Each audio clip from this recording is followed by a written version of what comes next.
Hello, welcome back to It's New.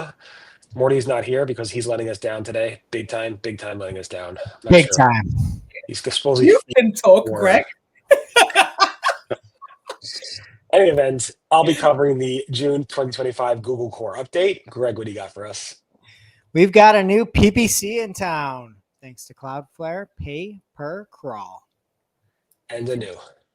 Google gives you a new way of analyzing video campaigns. Very good. All right. So Google announced yesterday around 10:30 a.m. Eastern that the June 2025 core update is rolling out. I did say on the video yesterday that Saturday update, unconfirmed update, did feel big. Of course, if I asked Google, was a Saturday update anyway related to this core update, they would say absolutely not. You don't know what you're talking about. Go back in your little hole. You should believe Google, like you said. I do. I believe them. So now, because if you look at the volatility over the past 24 hours, there's pretty much nothing.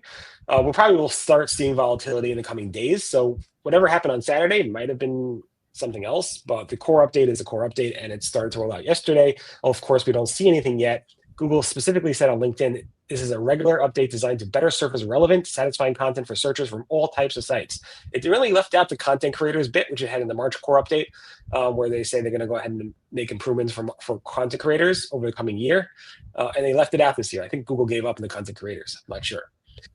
This one will not take 2 weeks, but it will take 3 weeks to roll out. Google has had core updates in the past that have taken 3+ weeks. So it's not that unusual, but usually they say 2 weeks. John Mueller said it's one of the bigger search updates. Again, core updates are generally that. I posted a YouTube video right before this one, so make sure to watch that one because it's very YouTube-y. And this is the second core update we had in 2025. Google promised us more core updates more often, but it hasn't happened yet. Even though we have two, it's pretty much on schedule to what we had last year as of this point. Again, the volatility really hasn't started yet, at least in the past 24 hours. We'll keep looking at it, and I'll keep you posted on what we see. That's what I got for the core update stories. Any questions about that? Maybe just a statement that I might have been wrong saying we're going to see less core updates. Right, I remember that. Cool. And then I think Cloudflare made a big spark this morning. Yeah, we heard their CEO over at Cannes, I believe it was last week or the week before, talking about sort of like the true dangers of AI. And Cloudflare powers basically like 20% of the web. So whatever they go down, like the entire internet goes down. But they came up with a unique way to get publishers paid by the AI models that are consuming their content. I didn't even think about this or like the way that they're doing it. It's kind of interesting where they wanted to have a pay per crawl model, which would be the first internet infrastructure provider to block AI crawlers accessing content without permission or compensation by default. I think the by default thing's a little strange. I think that should be something you turn on, just or at least let people know, because I don't think everybody's as savvy as Cloudflare might think. But what they're trying to do is to, instead of, if you're an AI agent, instead of getting a 400 response when you go in your header, they're going to serve up a 402, which is payment required. And they can do this for AI agents. I'm assuming they can't do it for Google because it just won't work. Like this is where I don't understand it. I'm not that technical. No, you're right. Because Gemini, yes, because Googlebot Extended is Gemini related. But when it comes to like AI overviews and AI mode, that's search, that's Googlebot. So I don't know how they're going to do. They can't differentiate between the two. So if you have this turned on, you'll have to get some compensation. And if not, the AI engines will see a 402 payment required status. So I think this is a pretty interesting move, especially, I mean, if you don't care about search or you're just a publisher or something like that, and you don't want, I don't know, like your books being like taken, or you have some really competitive stuff. I don't know. I think this is overall good for competitors. I'm still trying to wrap my brain on like how this will actually roll out. Right. So he makes the case, the CEO of Cloudflare, in a video that I embedded the video in my blog post about it. So definitely watch that. I assume Cloudflare is going to make bank on this. You have to set up their enterprise to get the pay per crawl, I think, if I understood that correctly. If people do this, but this is a big issue. I'm glad that somebody as powerful as Cloudflare was able to say, hey, AI bots, you really need to figure out a way to compensate content creators. And I think this is a very big deal.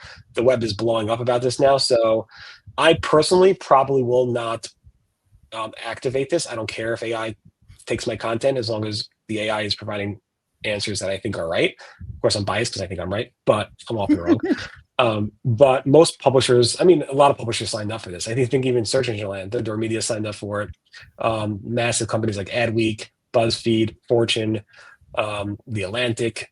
It goes on and on. Lots of companies signed up for this right away. Time Magazine, and I think we'll see more sign up for this. And maybe this will cause some AI, like OpenAI and so forth, to come up with a way to compensate even the smaller players, which is important because they have some big deals with large players, but they don't have deals with any small publisher, which is a major issue for us. So. Yeah, just one last note. This is currently private beta. So if you're going in there trying to flip it on for yourself, you have to be in that beta for you to enable this. Right. All right. And then on to the ads news.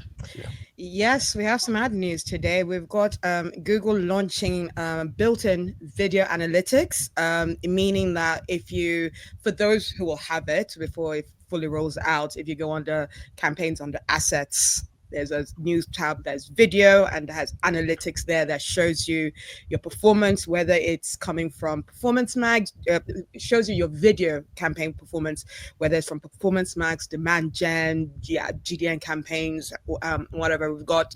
It was, Google Ads Specialist, I'm going to say this slowly, Alexejus Podpriginas. I hope I didn't mess up your name there. He shared that news on LinkedIn, and Shane seen the view that he saw on being able to see the performance of all your videos. So a nice one-stop shop for people who are doing video campaigns to see all the performance in one place. Right. I mean, if Mordy was here, he would have helped you with that name, but he's too busy feeding the poor. Yeah, he wouldn't have helped anything out. I do like being able to see that video in the audience retention within a campaign, because typically you would just be able to see like video metrics in like YouTube, right? And if you're looking at it in a campaign, I'm wondering if you can see like how well like an audience you're targeting resonates, and if that retention is longer to different audiences and short, or like how it's hitting. I think that's really cool to be able to see right within Google Ads. It's awesome. I think interestingly, it's showing not just ad views, but also organic views here. And earned views. So quite a few nice metrics to see like in one spot in terms of how the video is going. Very good. All right. Well, thank you all for being here. Mordy, I appreciate you not being here as well. Everyone have a great day. We'll be back tomorrow with more It's New. Bye-bye. Bye.